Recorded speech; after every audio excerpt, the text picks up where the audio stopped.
ولقد أرسلنا موسى بآياتنا أن أخرج قومك من الظلمات إلى النور وذكرهم بأيام الله إن في ذلك لآيات لكل صبار شكور. وإذ قال موسى لقومه اذكروا نعمة الله عليكم إذ أنجاكم من آل فرعون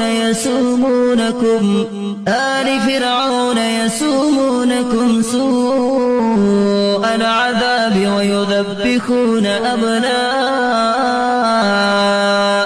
ويستحيون نساءكم